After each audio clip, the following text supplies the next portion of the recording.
ভাইজান, আপনি ঠিকই বলছেন। আমার চোখে তো সবসময় পানি টলমল করে, কারণ আপনি হয়তো জানেন না আজকে আমার জীবনে বিশেষ একটা দিন। কি রে দোস্ত, কি? আমাদের এলাকায় তো আজকে বড় পার্টি হইতেছে, যাবি না? কিভাবে যাবো বল? এই যে আমাদের বাড়ি জায়গা আছে নবাব জাদি, বেলা বাজে 12টা এখনো আসে নাই। মনে তো অনেক আশা ছিল যাবো, আজকে নাকি সুন্দর সুন্দর মেয়েরা আসবে, নাচ গান করবো। এখন বেলা বাজে 12টা, খাওয়া দাওয়া করি নাই, আসেও নাই। সে না আসবে কিভাবে যাবো বল? কে আমাদের? আর কে? ওই আমাদের বাড়ি নবাব জাদি কাজের বুয়া, বেলা বাজে 12টা এখনো আসে না। কখন খাবার কখন যাবো বল? মনে তো অনেক আশা ছিল যাবো, নাচ গান দেখবো, মজা করবো, আনন্দ ফুর্তি করবো। এখন সে না আসলে তার খাওয়া দাওয়া না করে যেতে পারবো না। ওহো, তোর কাজের মেয়ের কথা কইতেছস? ওই এখন হ্যাঁ নাই, যাক ওই আইলে আউক, না হলে নাই, আয় আমরা যাই। না রে দোষ, কিভাবে যাই বল? পুরো বাড়ি খালি, বাড়িতে তো আর কেউ নাই। তাছাড়া আমার বাড়িতে কিছু কাজ কাম আছে, ওই গুছগাছ করতে হবে। দুপুরে বেলা খাওয়া দাওয়া করে পরে আমরা চলে যাবো। আর প্রোগ্রাম তো রাত্রেবেলা, সন্ধ্যা থেকে গিয়ে চল। তো কখন আসবে তোর নবাব দাদি? ওই দেখ আইসে নবাব দাদি, দেখ আসার সমস্যা তখন।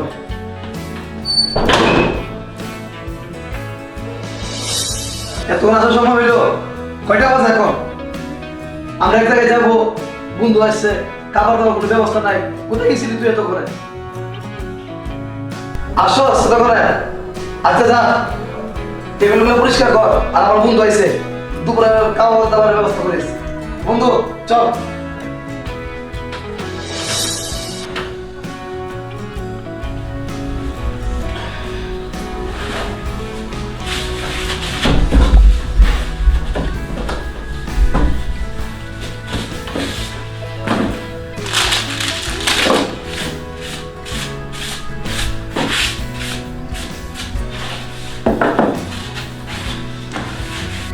বন্ধু, অনেকক্ষণ হলো তো আইলাম, এবার তোর কাজের মেয়েটা আইলো, ল এবার যাই।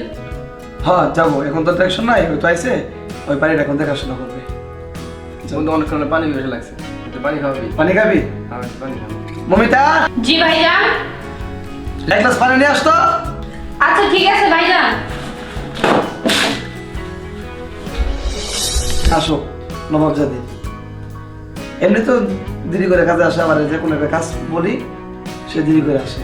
এই কাজে পড়ে নিয়ে কোনো ঝামেলা আছে। একটু পানি আনতে এতক্ষণ। ভাইজান, দাদি তুই নিজে নিজে তুই কি ভাবস? হ্যাঁ, এমনি তো দেরি করে আসস, একটা কাজের কথা বলো, তুই দেরি করস। তুই পাইছিস কি? সাধারণ একটা বুকিং নিয়ে তুই আমার বাড়িতে কাজ করস, আবার নিজেকে নিজে অনেক নবাব জাদি মনে করস। দেখছিস কিছু বললোই কান্না করে, চোখের পানি একদম বাইরে এসে পড়ে। এতে কিছু বলা যায় না, অটোমেটিক পানি বলে চোখে। হ্যাঁ ভাইজান, আপনি ঠিকই বলছেন। আমার চোখে তো সবসময় পানি টলমল করে, কারণ আপনি হয়তো জানেন না আজকে আমার জীবনে বিশেষ একটা দিন যেত, কিন্তু সেটা হয়নি।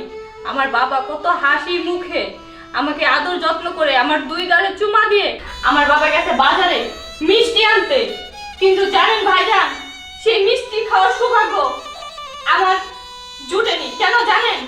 কারণ আজকে আমার বাসায় আমার মা মারা গেছে। তারপরেও আমি আপনার কথা চিন্তা করে শুধু আপনার বাসায় আসছি কাজ করার জন্য। আপনি কখন খাবেন কখন খাবেন না, শুধু এই কথাটা চিন্তা করে আমি আপনার বাসায় আসছি। আমার কি এর জন্য আসাটা ভুল হয়ে গেছে?